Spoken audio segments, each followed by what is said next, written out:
Hi, my name is Chloe Liu, and I have been playing golf for 5 years. Golf history can be traced back to the 15th century. It was first played at a golf club called Old Course in St Andrew Links in Scotland. Golf started as a male-dominated sport. Women were not allowed to gain memberships at golf courses. They were considered household wives and had to stay home taking care of the family. Not only that, women did not have a platform to compete and demonstrate their skills. The Professional Golf Association, in short, the PGA, was founded in 1916. It is to this day still one of the most popular golf tournaments for men.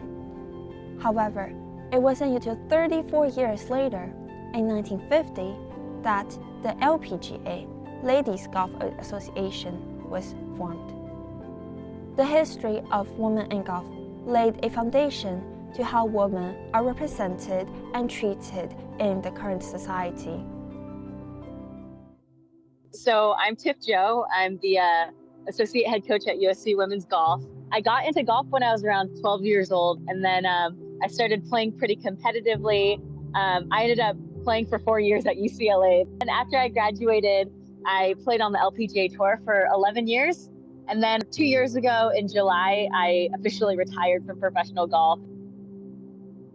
I remember one of my really good friends on tour was visiting me in San Diego when I was still playing professionally. We were playing behind like this foursome of guys that wouldn't let us play through, even though we were playing really fast, even though they were hitting the ball everywhere and we were hitting every fairway and every green and we were right on their tails, and they wouldn't let us play through because they like looked back and just like their first impression of us is that we were just girls and, you know, we weren't very good, not knowing that we both played at a professional level. And one thing that I hear a lot is like, oh, I love watching the women play on TV because it's so graceful, right? And like, that's the classic example of a microaggression. Like, I think they think they're giving you a compliment because they say like, oh yeah, I actually prefer to watch the LPGA players.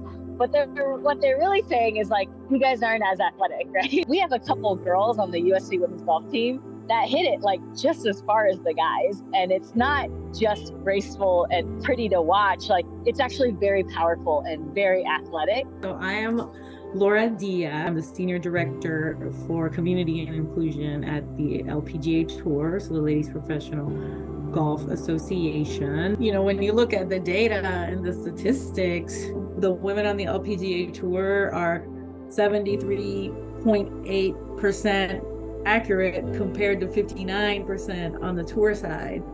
In terms of distance, we're not as long, but you know, accuracy wise, it's proven that we are not better, you know, on the same par. A lot of the misconceptions, Chloe, are due to the data that it was and is available because the resources on the LPGA Tour for a long time have been very limited. I think the biggest thing is money. I think if you look at the purse breakdown on the PGA Tour versus the LPGA Tour, I mean, even the guy that's 100th on the money list is still making more than like top 5 on the LPGA.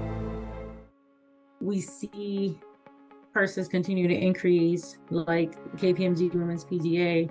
The purse was increased to 10 million a couple weeks ago, and then the US Women's Open increased to 11. So we've seen these huge increases, and from our end on the LPGA Tour, increasing the minimums that a tournament could have for their purse to be able to create more support for our players, because at the end of the day, we want them to be in a place where they're able to maintain their livelihood, and then they're not coming out and losing money week in and week out, because we know it's expensive to travel to the different tournaments, your hotels, your rental cars, your flights, all that adds up. I'm glad to see this progress. More attention being put on women in golf means that more people will be able to see and play golf. And I hope to see more girls playing. In the past, I was one of the only 3 girls playing on my group lesson. Now, there are 5 girls out of the 11 students. The disparity can continue to change.